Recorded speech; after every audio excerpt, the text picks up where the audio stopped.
Welcome back. I'm so glad that you're here with us.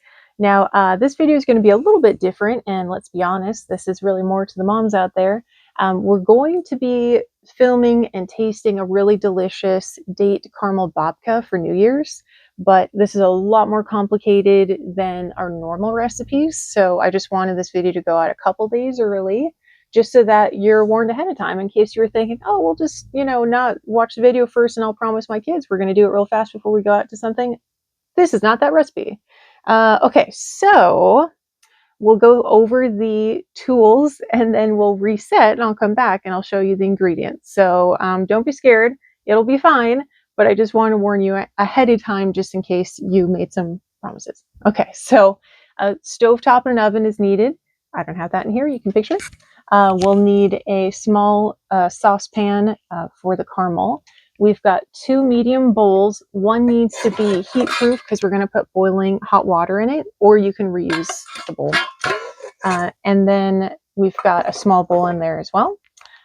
We've got a food processor, an 8x4 loaf pan. Now I have this fancy schmancy one that's supposed to help get the loaf out easier, but you can use a normal one or a bigger pan, just not a smaller pan. A baking sheet lined with parchment paper, and a large cutting board or whatever, a surface is fine. A rolling pin, a whisk, a spoon, a spatula, and it calls for a bench scraper. No, I don't have one of those. You can use a knife for adults only, but I'm going to use this giant pancake scraper and see how far we get. So it'll be an adventure. But if you have a bench scraper, just use that. A pastry brush or your fingers. Ironically, the Greek word for the date fruit is finger. So there you go. Plastic wrap, foil, and optional is a digital thermometer.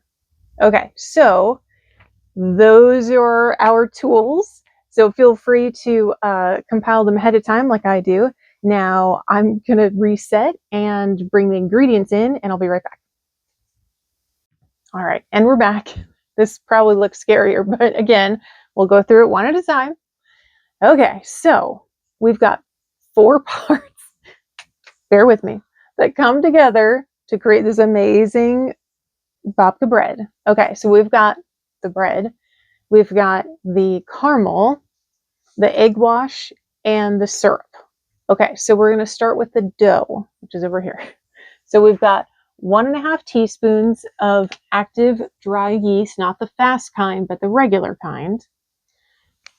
Oh, we got that over here. And we'll pour that out when the time comes. We've got 2/3 cup lukewarm whole milk. That's important when we start mixing it with the yeast. 3 tablespoons granulated sugar. We've got 3 eggs, but they're going to be just the yolk. So we'll work on that. It might take a little practice, but we'll get there. We want our bread to be soft, and so we're. Oh, hello, sir. Okay, my lap is unacceptable. There we go. Oh goodness. All right, Bob. We want the bread to be soft, and are we good? Oh goodness. Hi. You all right? You got crazy eyes. Okay. We are not all right. Do you want to just get down? Oh. Okay. Okay. Drama. Okay. Drama wherever he goes. All right. We've got, where were we? Okay. Eggs. Yeah. Leaving out the egg whites will make it softer. 1 tablespoon vanilla extract. 1/4 teaspoon ground cinnamon. 2 cups and 3 tablespoons of flour, but make sure that it's bread flour. Let's see. And then a 1/4 cup of flour for kneading and extra for rolling. 2 teaspoons of kosher salt. And then it calls for grapeseed or sunflower oil for your hands and for the bowl. Apparently it affects flavor, but I don't have those. So we're just doing avocado oil. So hopefully that's fine. And then we've got 5 tablespoons of unsalted butter. So that's for the bread. Now moving on to the date caramel. We've got 10 dates. We've got the water to cover the dates when it's boiling in order to soften the dates. So we don't need a measurement on that, just enough for it to cover the dates.